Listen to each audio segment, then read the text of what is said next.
dhageenyeef dubbisneerra.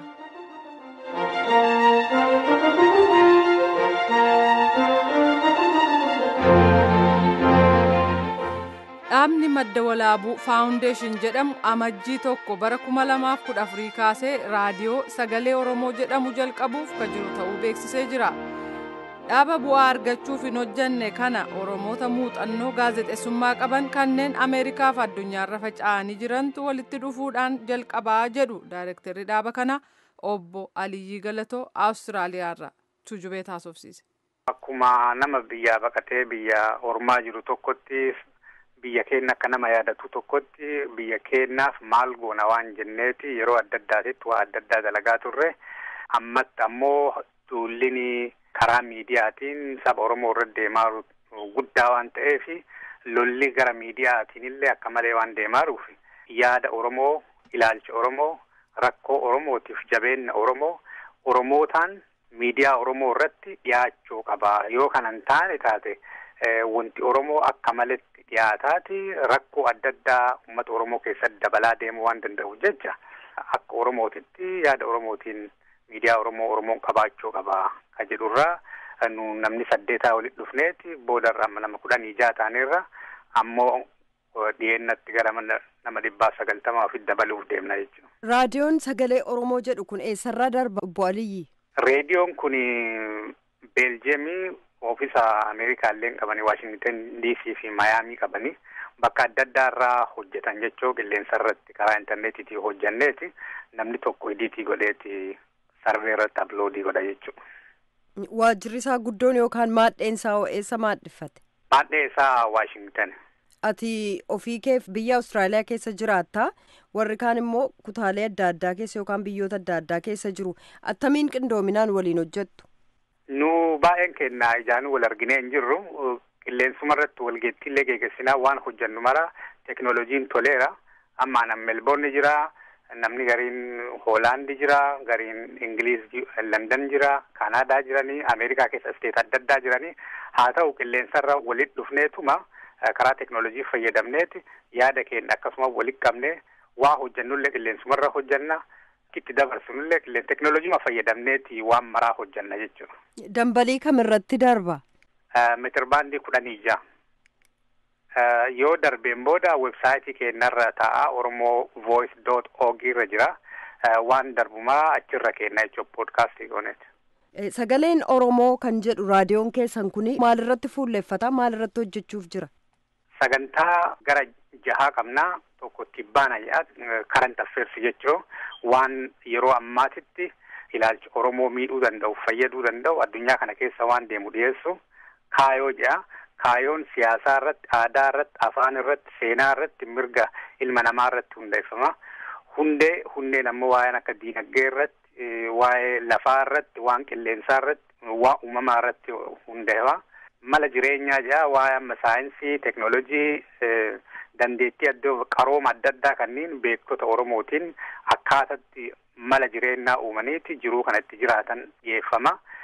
Kun dhimma fayyaati. Silaa sawwaa ibsuun qabu kun ammoo waaree marii jedha namni adda addaa yaada Oromoo keessa jiru yaada adda addaa yoo jiraate namni adda addaa walitti dhufeeti yaada kana wal mari'ata sagantaan keenya kanneen fakkaata jechuudha. Sagantaan keessan torban keessaa guyyaa guyyaatti hagama gamitti darba? Torbaanitti guyyaa 3 darba guyyaa hojjuduree harbaa fi roobii sanba diqqaa darba sa'aa 7 haga 7 walakkaa jechuudha guyyaa 3. Ganama ammoo galgala? Galgala sa'a 7 PM. 7 kaasee amma meeqaatti? 7 haga 7 walakkaatti. Sagantaan keessan waan hedduu irratti qiyyaafateetu kan inni hojjechuudhaaf akeeka qabu akkasiin amma naaf ibsitanitti.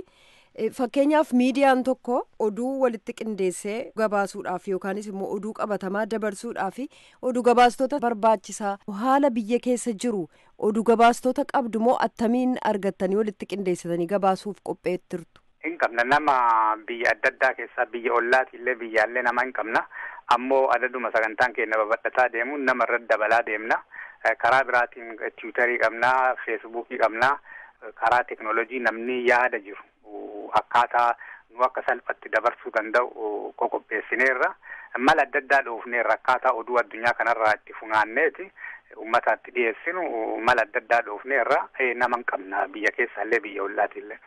Hamma yoonaatti erga miidiyaa kana labsuudhaaf qophaa'utti kaatanii as namoota biraa deebii argataa jirtu waa'ee miidiyaa kanaa? Namni hedduun baay'ee gammachuu guddaa qaba. Maaliif namni Oromoo akkaataa itti wal arginuu hin dhabne, rakkoo keenya namatti himanuu hin dhabne, waan mooyyalee ta'e ka Amboon jiru hin dhaga'u, waan Amboon ta'e haniyyaa jiru hin dhaga'u. Kanaaf miidiyaan jiraatee karaa saniin nu akka wal qunnamnu godhuun keessan kun yaada baay'ee bareedaa, yeroo kanattis keessattuu guddisee barbaachisa jedhaniiti. Fiidbaakkii telefoonaan illee warri nu qunnaman namoota hedduu jechuun namoonni adda addaa fiidbaakkii ulee adda addaati argatanii akkasuma waan akka weebsaayitii kanarratti feesbuukii irratti deebii babbareedaa waan nama jajjabeessu hamilee keenyallee jajjabeessee akka jabaannee hojjennu nu godhu namni nu kennaara. Fakkeenyaaf warra biyya keessa jiran dhaqqabuudhaa fi caasaan intarneetii yookaanis immoo marsariitiin argachuun baay'ee ulfaataadha. Hojiin miidiyaa immoo garri caalaansaa kan inni hojjetamu keessumaa biyyootii adda addaarraa yeroo walitti dhuftanii hojii kana walitti qindeessitan hojii jabaa ta'uu mala. Isin sooshaal miidiyaa yookaan caasaa uummataa kanaan wal arguu dandeessu. Warra biyya keessaa isinii wajjiniin hojjetus akkasuma marsariitii irratti yookaanis feesbuuk, tiwiitar waan akkasii irratti wal arguuti isinirra jiraata. Bilbilumtillee yeroo hedduu nama rakkisa. Isa kanaaf immoo madda galii nama barbaachisa sababa ta'ee fi miidiyaan isin hundeessitan kun maddi galii isaa maali? Nu ufumarra hundoofneeti horii ufumaa walitti qabnee jalqabneerra ammoo fiidbaakkii namoota irraa dhageenye waan kanaaf barbaachisu isin gargaara jedhee namni magaalaa marattuu abdii nu kenneera.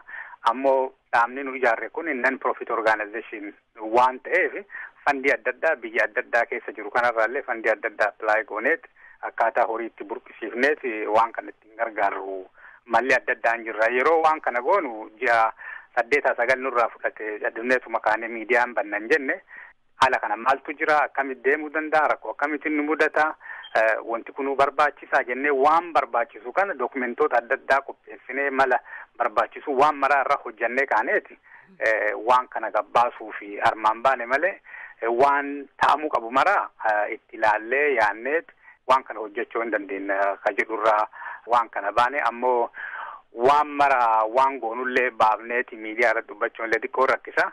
Haa ta'u qophiin barbaachisu godhameera jechuun waan kana dalaguuf.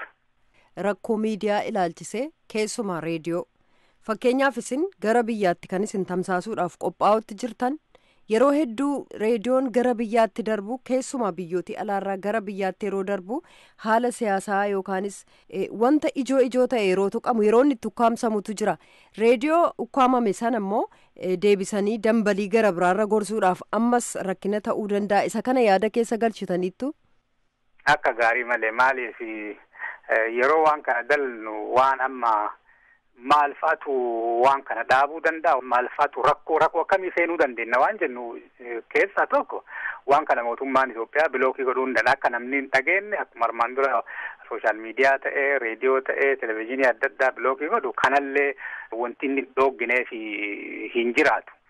Kanaaf mala adda addaa hin qabnaa akkamitti waan kanarraa hafuu danda'a yoo bilookii ka ta'u taate jechuun yoo kan goonillee taate gaarii yoo godhan ammoo mala adda addaa qophii adda addaa hin qabnaaf. Tole egaa miidiyaadhuma Oromoo ilaalchisee ergaan dabarsitan yoo jiraate akka bu'uursaa raadiyoo sagalee Oromootti. Dhaamsee an qabu yoo jiraate uummanni Oromoo waan jiru bakka jirutti walii dabarsee akka namni biraa dhaga'u godhuun dirqama san fudhateeti waan jiru waan naannoo isaatti ta'e waan hamaas ta'e waan gaarii akka karaa danda'ameen telefoonaan ta'e feesbuukiin ta'e karaa isaa danda'ameen akka dhaamsanu dhaqqabsiisu gaafannaani. Miidiyaan kun miidiyaa uummata Oromooti. Yaada Oromootiin dabarsina jennee hojjetaarra. Kanaafuu warri qoodarraa fudhachuu barbaadan nu qunnama websaayitiin keenya Oromoo voice.org achirra dhaqaatii akkaataatti nu qunnamtan achirra jira. Nu qunnamaatii qoodarraa fudhadhaa isiniin jenna. Obbo Aliyyii Galatoo ibsanuu kenniteef hedduu galatoo waa'ee miidiyaa keessaniitiif immoo itti milkaa'aa jennaa baga gammaddan. Fayyaa ta'a ulfaadhaa isinillee hiree waan kana waan nu kennitan.